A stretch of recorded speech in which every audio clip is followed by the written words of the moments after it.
BMS এর নাম ও logo ব্যবহার করে কিছু অসাধু ব্যক্তি এলাকায় দেদার তোলাবাজি চালাচ্ছে বলে অভিযোগ উঠেছে। এই অবৈধ কার্যকলাপ রুখতে ও দোষীদের বিরুদ্ধে কঠোর ব্যবস্থার দাবিতে আজ পশ্চিম ত্রিপুরা জেলা বিএমএস নেতৃত্বের এক প্রতিনিধি দল রাজ্যের পুলিশ মহানির্দেশকের ডিজিপি কাছে স্মারকলিপি প্রদান করেন।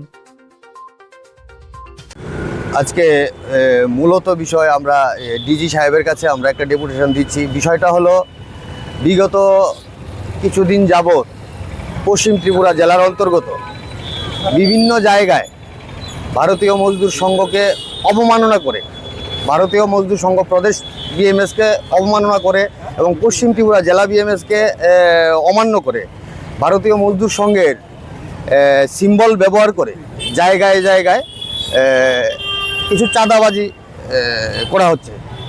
তো সুতরাং আবার এটাও পরিলক্ষিত হয় যে কিছু কিছু শোরুমের মধ্যে কে বা কাহারা এখনও আমাদের কাছে নাম আসেনি, কিন্তু কমপ্লেন্ট আমাদের কাছে এসছে যে 50,000 টাকা দিতে হবে, 1 লক্ষ টাকা দিতে হবে, এইভাবে তারা ডিমান্ড করছে। তারই প্রতিবাদে আমরা ডিজি সাহেবের কাছে একটা 5 জনের একটা প্রতিনিধি দল আমরা একটা ডেপুটেশন দিচ্ছি, এইগুলো যাতে অতি সত্বর এগুলো যাতে বন্ধ হয়।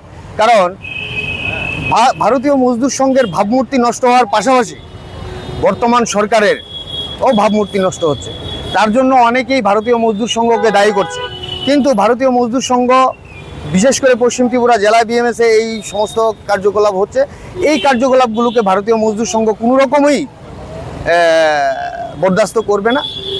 আগামী দিনেও তার জন্য ভারতীয় মজদুর সংঘ পশ্চিম ত্রিপুরা জেলা বিএমএস ইনিশিয়েটিভ গ্রহণ করবে।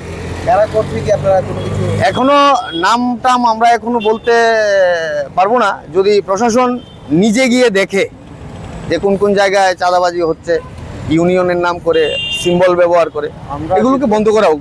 ভারতীয় মজদুর সংঘ ত্রিপুরা প্রদেশ এবং ভারতীয় মজদুর সংঘ পশ্চিম ত্রিপুরা জেলা বিএমএস এগুলোকে মান্যতা দেয় না। আপনার পরিচয়? আমার নাম রাজীব বণিক, আমি জেলা সম্পাদক পশ্চিম ত্রিপুরা জেলা বিএমএস।